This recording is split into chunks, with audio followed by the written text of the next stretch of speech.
आज यहां से एक नई सीरीज की शुरुआत हो रही है। हम क्या करने वाले हैं कि अलग अलग फील्ड्स में अलग अलग लोगों ने जो भी कुछ एक्स्ट्रा ऑर्डिनरी अचीव किया है, उनकी कुछ कोटेशंस हैं।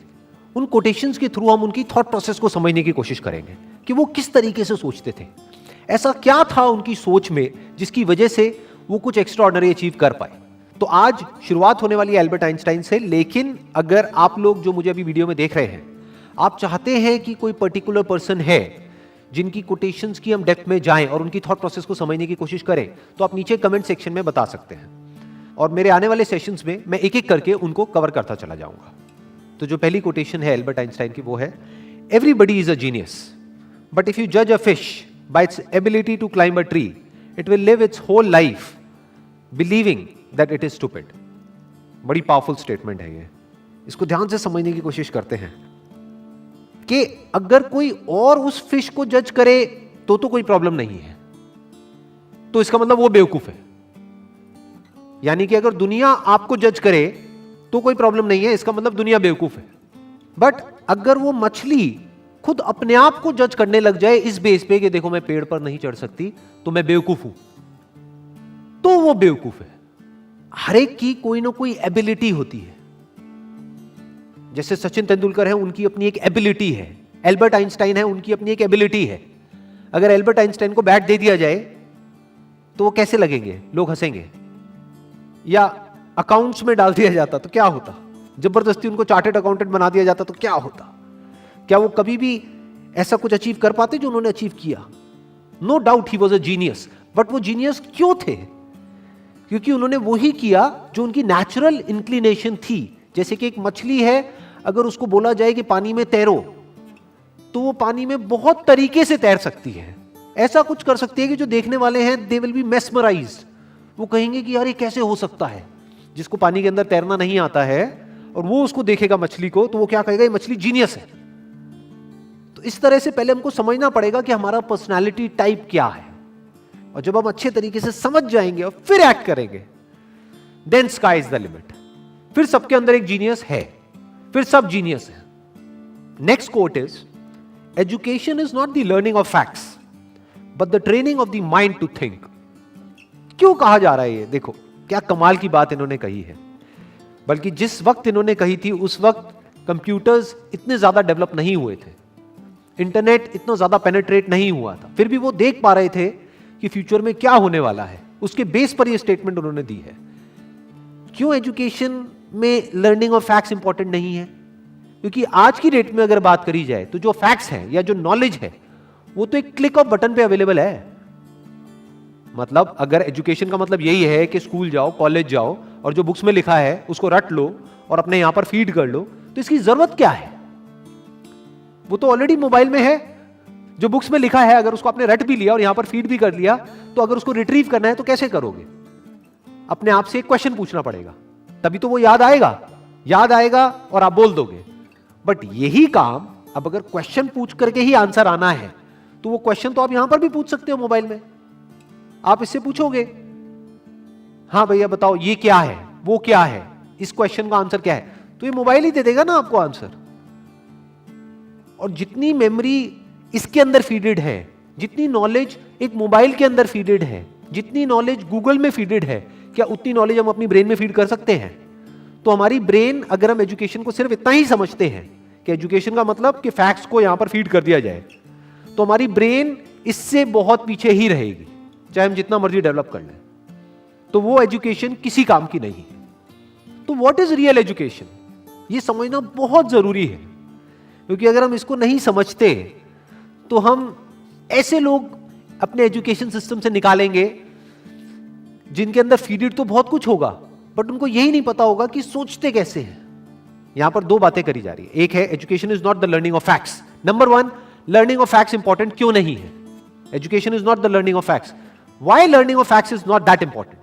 Because all the facts, all the knowledge, all the information is already available on the internet. अगर उसको यहीं पे स्टोर करने का नाम एजुकेशन है तो ये तो किसी काम की नहीं है। वो तो ऑलरेडी स्टोर्ड है आपके मोबाइल में। जब यहां पे स्टोर्ड है तो यहां पर क्यों स्टोर कर रहे हो दोबारा से? As simple as that, number one.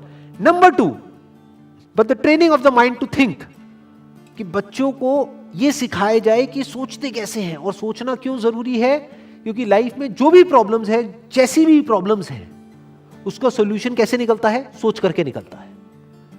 Memory से नहीं निकलता है, गूगल से नहीं निकलता है, फैक्ट से नहीं निकलता है, नॉलेज से नहीं निकलता है। उस नॉलेज को यूज कैसे करना है उससे निकलता है।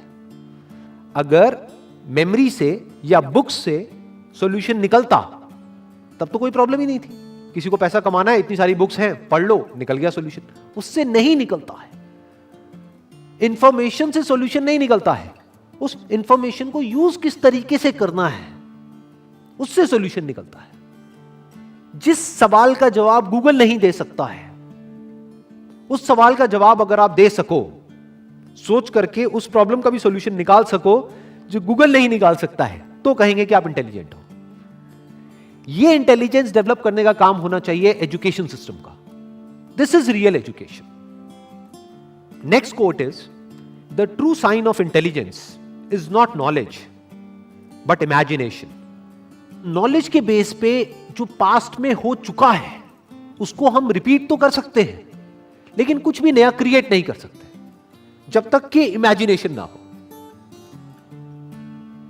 यानी पहले हम कुछ इमेजिन करें, फिर नॉलेज को यूज करें तो ठीक है, बट अगर सिर्फ नॉलेज के बेस पर हम सोचे कि कुछ भी नया डिस्कवर हो सकता है, इम्पॉसिबल।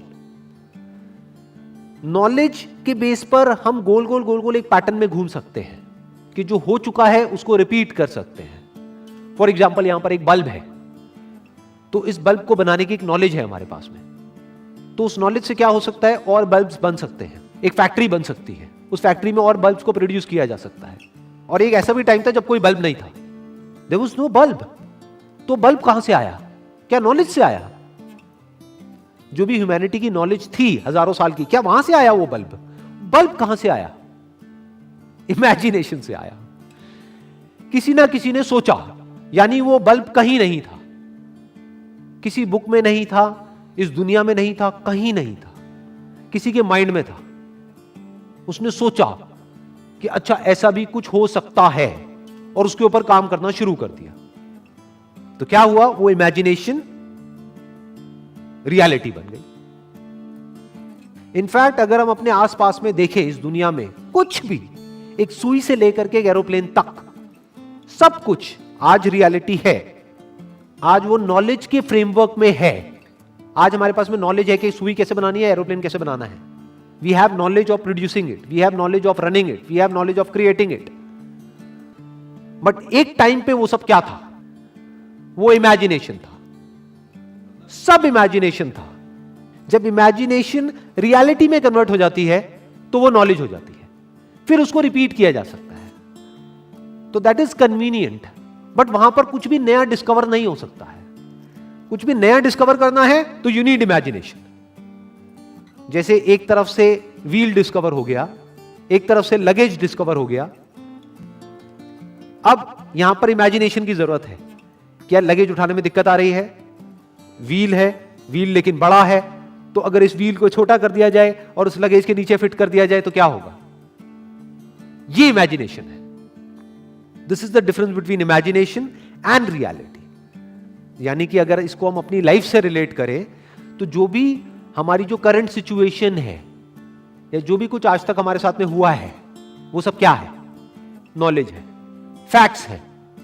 हो सकता है वो फैक्ट्स या जो हमारी रियलिटी है वो ये कह रही है कि हम लाइफ में कुछ कर ही नहीं सकते, बट इमेजिनेशन यहां पर क्या कर सकती है? इमेजिनेशन यहां पर अगर हमारे अंदर है तो हम इमेजिन कर सकते हैं कि फ्यूचर में इस रियलिटी को बदला जा सकता है।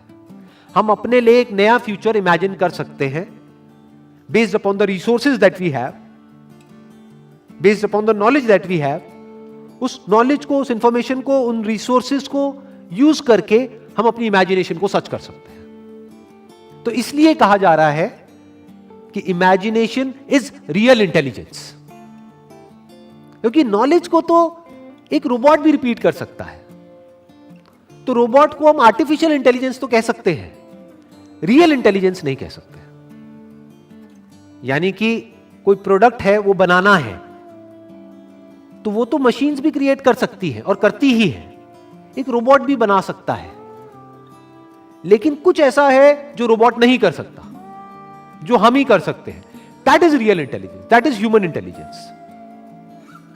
तो ये कुछ कोटेशंस थी एल्बर्ट आइंस्टाइन की, जिसको आज हमने डीपली समझने की कोशिश करी है। अगर इसके अलावा आप चाहते हैं कि कोई और पर्सन भी है जिन्होंने कुछ एक्स्ट्राऑर्डिनरी अचीव किया है किसी भी फील्ड में, और उनकी भी कोटेशंस की हम डेप्थ में जाएं, तो आप नीचे कमेंट सेक्शन में बता सकते हैं।